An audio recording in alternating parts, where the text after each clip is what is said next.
Hey everybody, Chris the Old Ass Retro Gamer here, and welcome to another episode of Top 3 Tuesday.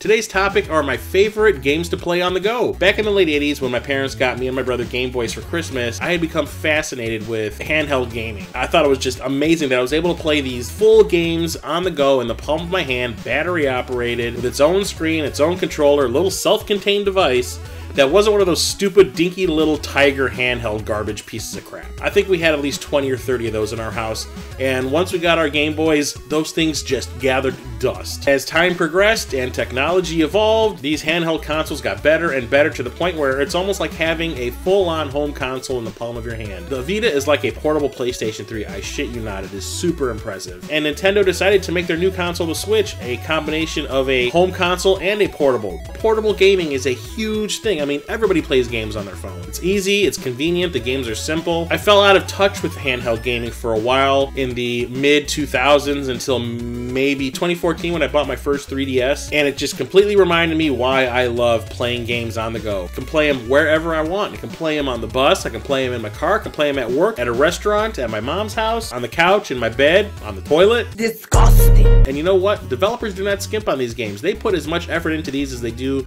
the home console games. When it comes to me wanting to play a game somewhere other than on my television, what are my go-to games? Let's check them out. These are my top 3 games to play on the go.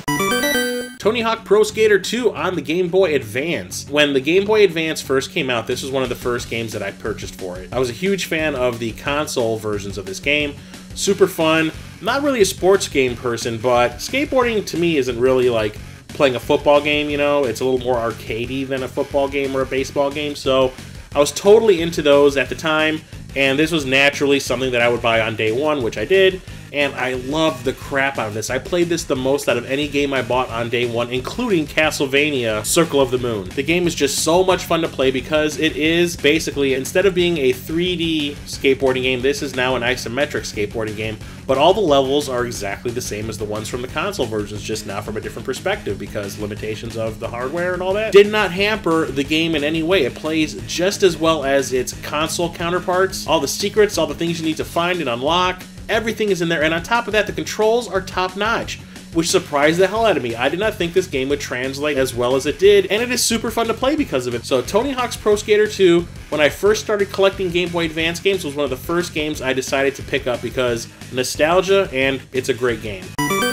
Contra 4 for the Nintendo DS. Contra had really fallen out of favor in the late 90s and early 2000s because the games that came out for the PlayStation 1 kind of killed the franchise off. They turned it into a 3D monstrosity that was not fun to play, clunky, unpolished, just terrible, just absolutely terrible. They started to get back on track with the PlayStation 2 games, but no one really started to take the series seriously again until Contra 4 came out for the DS. Developed by WayForward Technologies, one of my favorite developers of all time, this game brought Contra back to its roots. 2 dimensions, side-scrolling action game, which takes advantage of both screens to great effect. So now instead of just having your standard screen, it's extended to the top screen as well, so there's enemies coming from way above. You can go up and down between the 2 screens at your leisure. The levels are instantly recognizable as being from a Contra game, and there's even those base levels where your character's in the front of the screen and bad guys are running around in the background. You have to shoot them and bust through walls in order to keep on going to a boss. Great controls,